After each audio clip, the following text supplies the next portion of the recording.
There back my little Squamata Blue Star Juniper that's been growing pretty slowly for the last couple of years, but it's doing okay so far. It stayed small and compact, which I like. The main trunk is a bit skinny, but I'll show you that properly later on.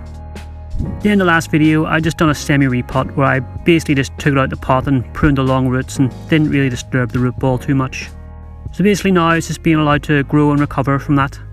But of course last summer nothing really grew in my garden, so there wasn't much action with this juniper, which is why it still looks no different in August.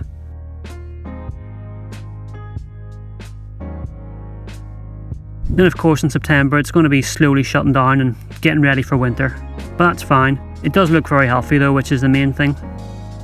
It's getting to the point where I need to come in and do some more wiring, so I think that is something I'll have to be doing at some point soon.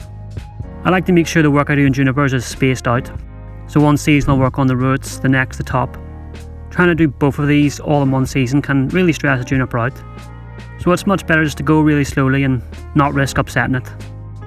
So in 2023 it'll be focused on the top, since I did the roots in 2022. I also really like the colour of this tree. You can tell why it's called the Blue Star. Some of the foliage really does look like little blue stars at times. Anyway, in February I would just normally start doing some work. And as I said, I want to work on the top this season, but for now I'm just leaving it.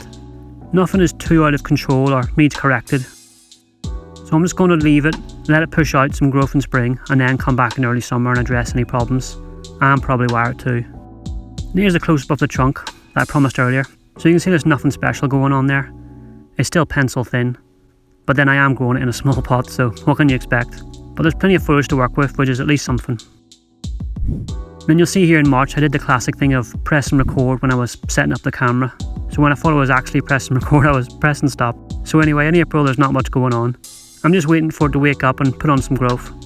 I think this is usually quite slow to get going, but hopefully we'll get some buds swelling soon.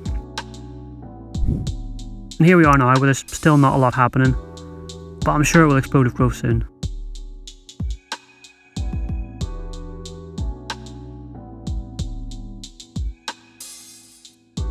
Thanks for watching, see you next time.